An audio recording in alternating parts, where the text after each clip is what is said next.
it's just the soup du jour of the day. That's what we're talking about, okay?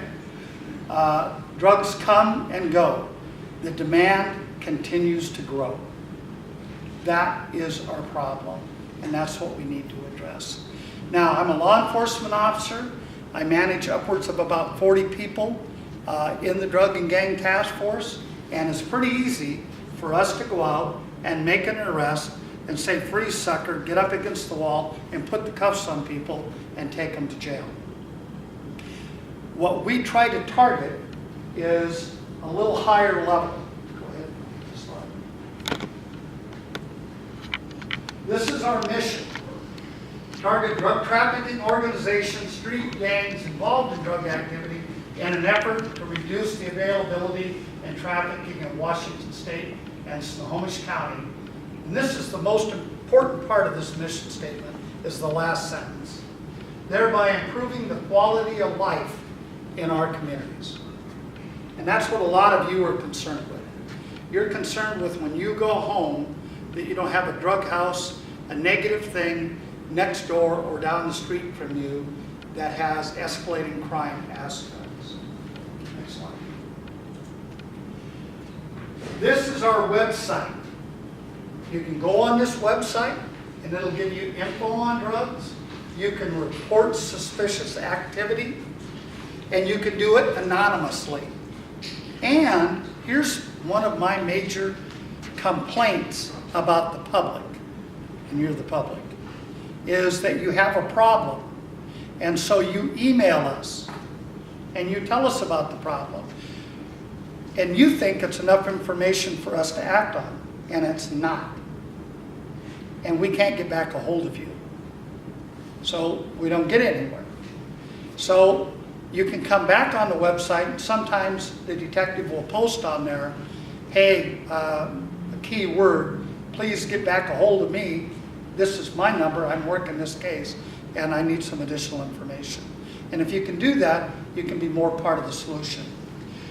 Level 1 and Level 2 drug dealers are people that are moving large quantity of drugs.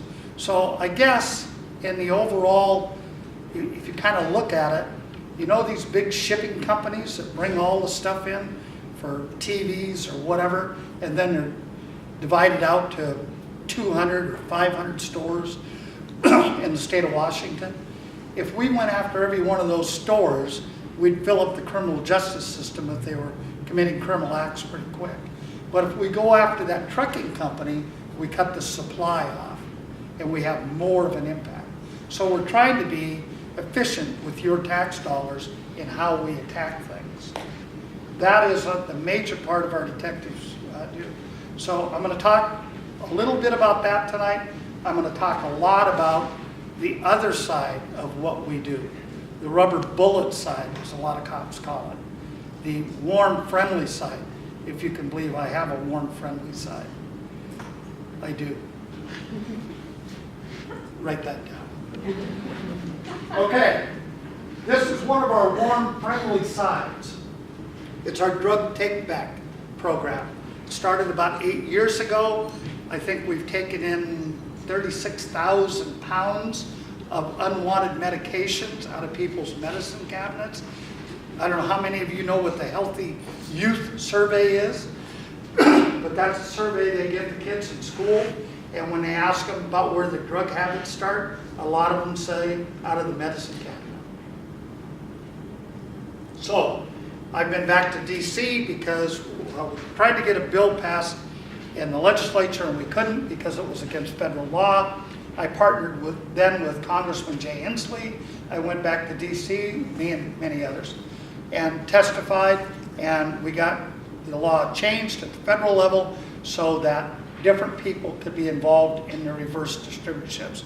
So in the near future, you will see your pharmacies and other places that will be set up. Right now we have 28 sites in Snohomish County, which are all law enforcement sites that you could go in and drop off your prescription drugs. Next site. These are community events that we do out of the task force.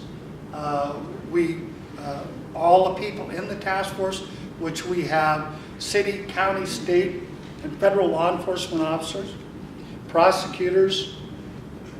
I have the health district, child protective services. I know I have some more groups in there.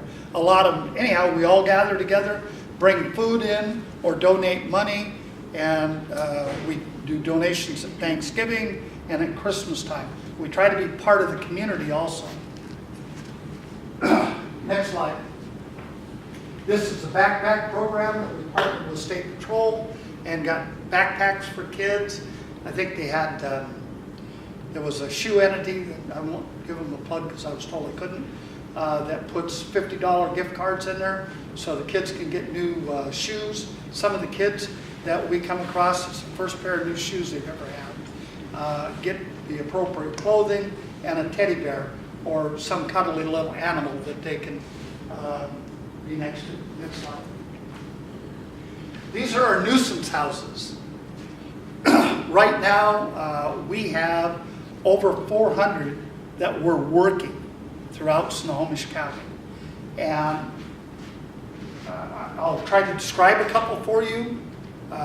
One of the houses I was in, this is about 6 months ago. It's a basic rambler, 3-bedroom, 2-bath. Walk down the hallway, the beds and baths are right and left. The very end of the hallway, last door was a bedroom. There was no door there. When you walked in, there was a guy and a gal on a mattress, and the mattress was on 3 feet of garbage. And as you're standing in the doorway, and this is not an exaggeration, you can actually see the garbage moving as the rats are crawling around inside of it. Not to mention all the needles that are throughout the house. I was explaining to the news individuals here earlier, one of the houses that they went to today, when we were there last week, we had several people, when we pulled in the driveway, they couldn't get the door open fast enough, so they just ran through the window and out into the backyard. But we as law enforcement officers, we have to be concerned about our safety, officer safety. So as we go into the backyard, you're looking at the windows and you're looking at the doors for any threats. You know, somebody coming out, a gun, a knife, whatever.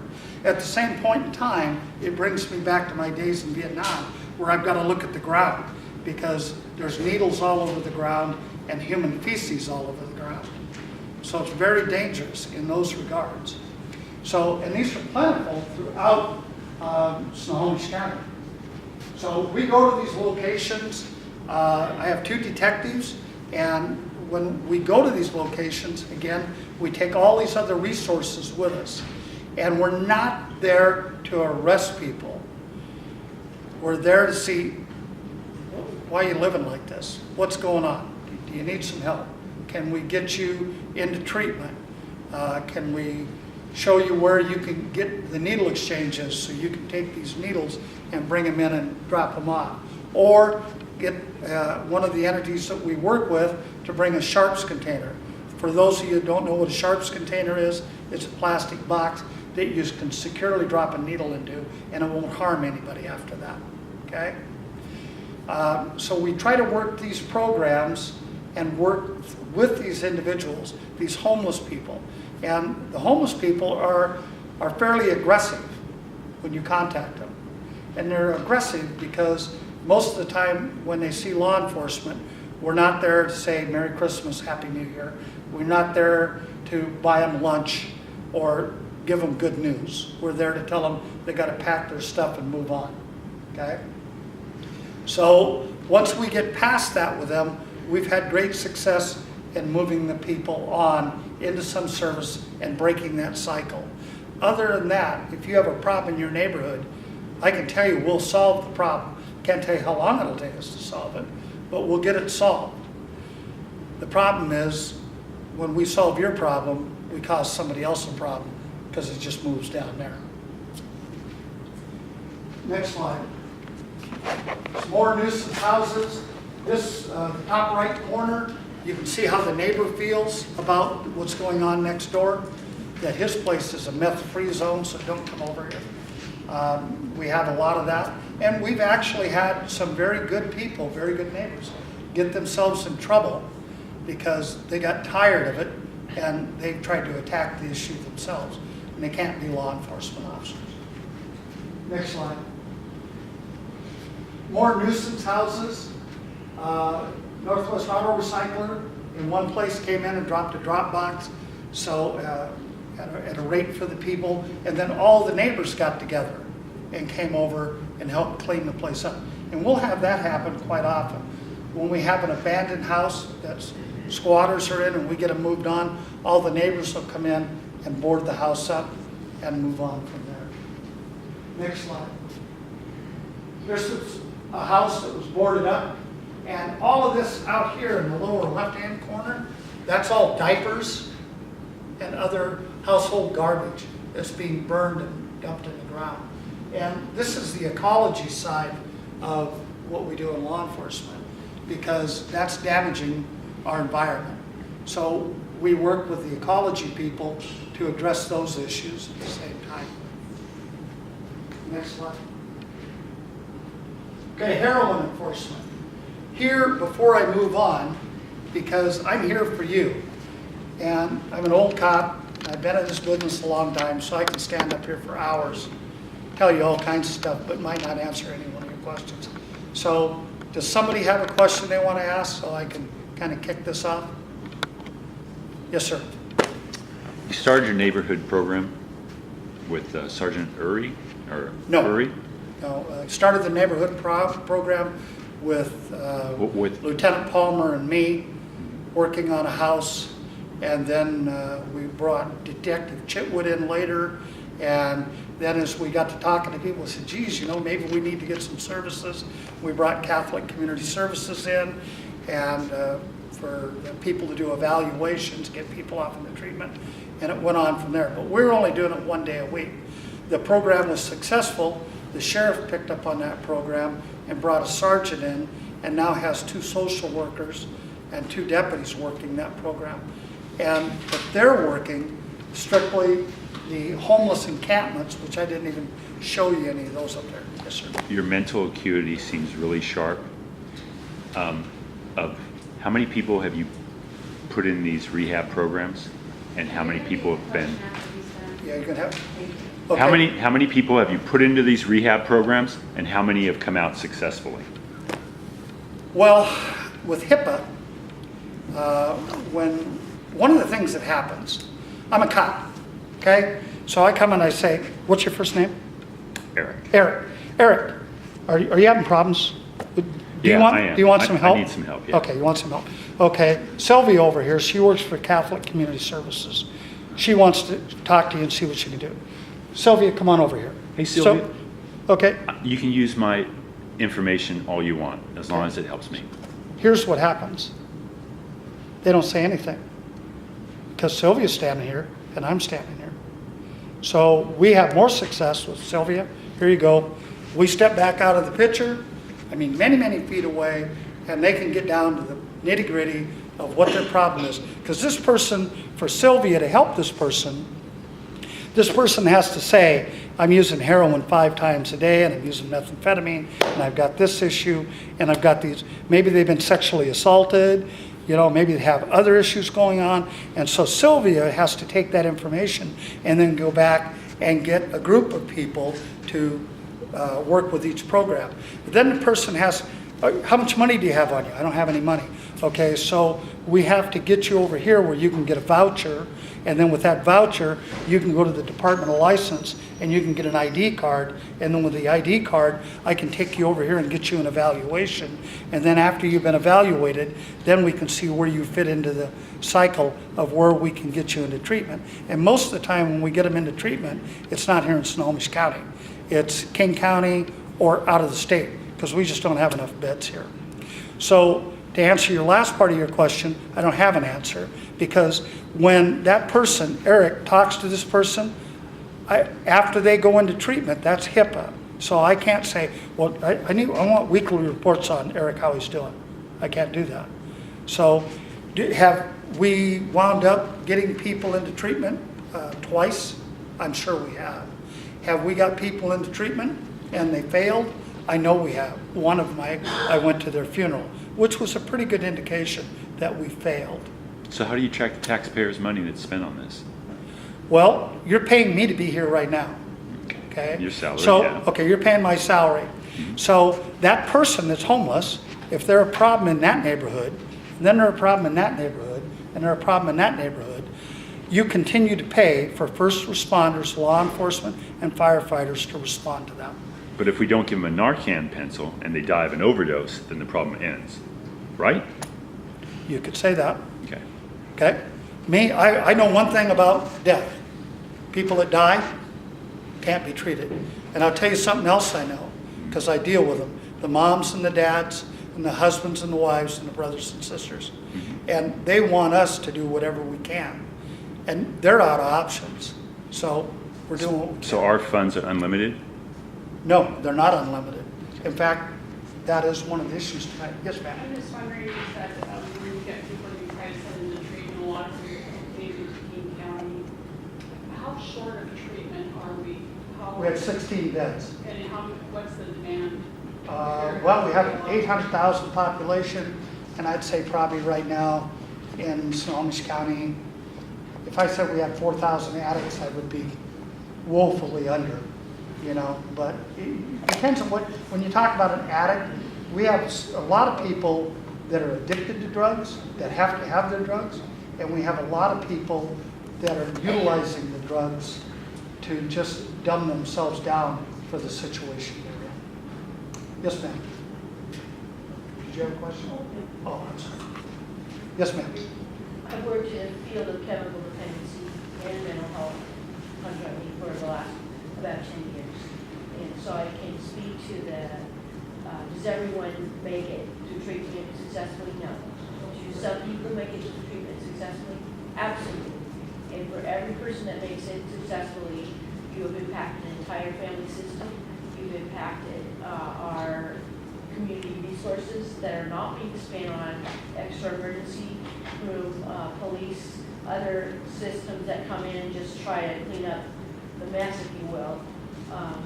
So the money that's been spent on the treatment aspect of it, I think, from just purely a pragmatic standpoint, is used to far more benefit there, even if everyone doesn't make it, because we can't guarantee that's going to happen. Here's one of the things I know. In 1995, I was the deputy chief of police for the city of Everett.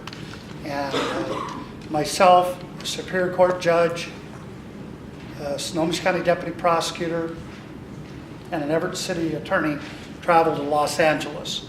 And we went down there to review drug court and to see, you know, what is this thing? I mean, is this just another gimmick or what is it? So we went down, we spent 2 days, and we talked to the people who were in drug court, and we talked to the families that came, and they had a group of graduates that had graduated from an alumni, right, that were coming back to help people that were going through drug court. I came back and went, wow, I think this is good. So with that, I was one of the people who came back with a thumbs up, and in Snohomish County, we moved forward with the drug court.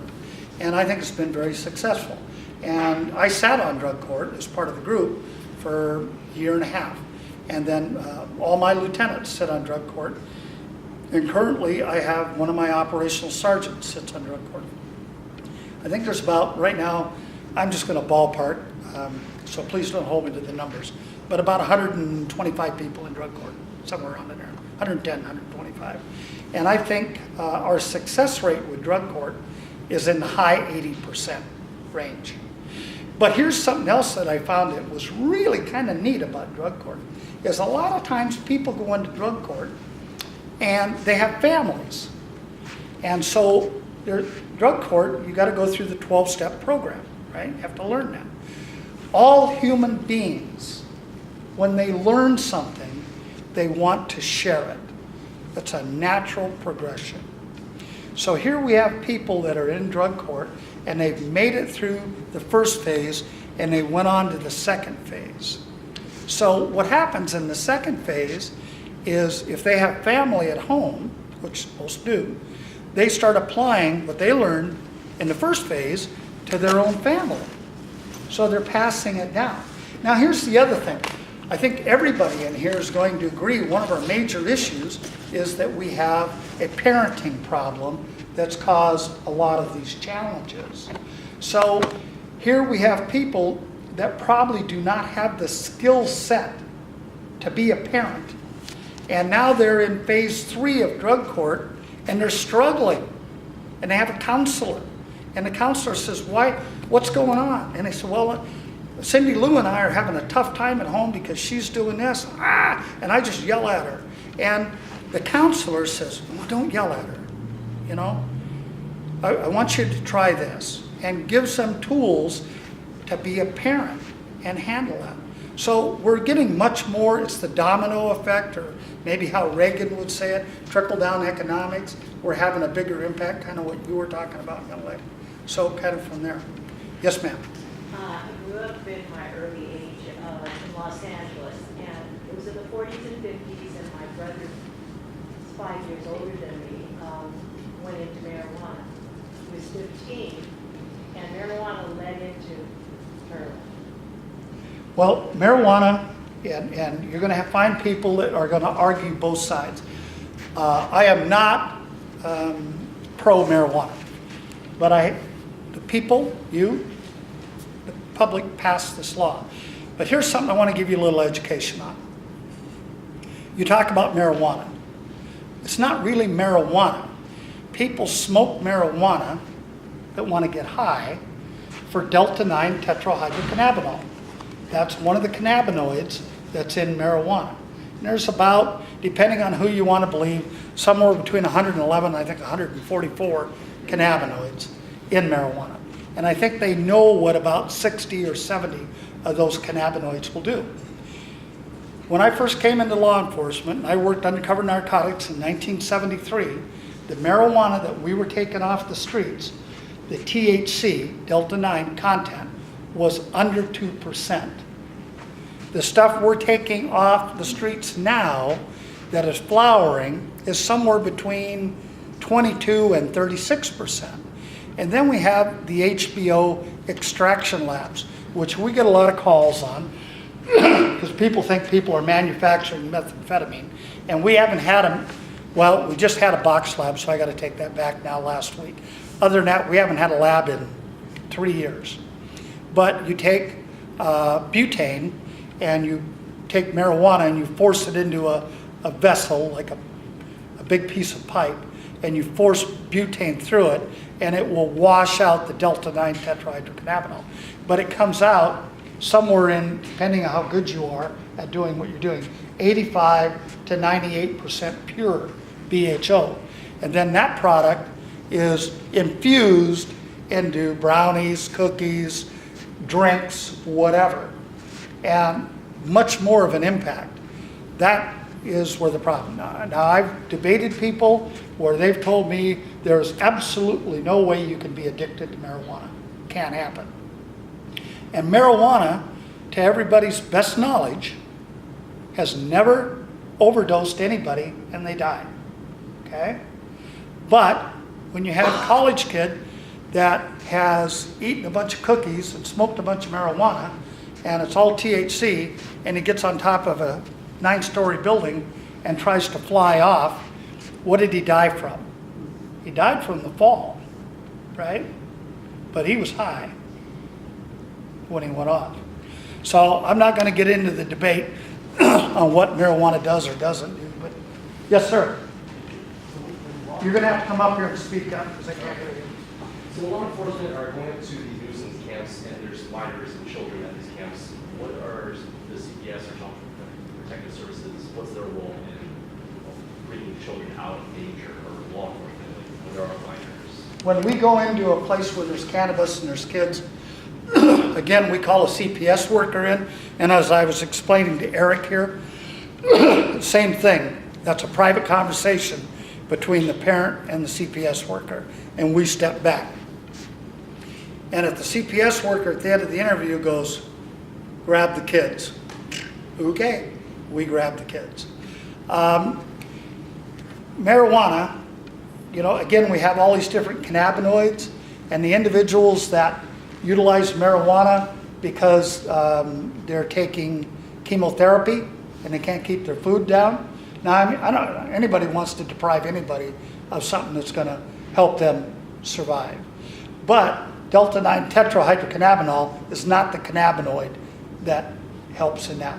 Now we have, I read a study, excuse me, last month on, I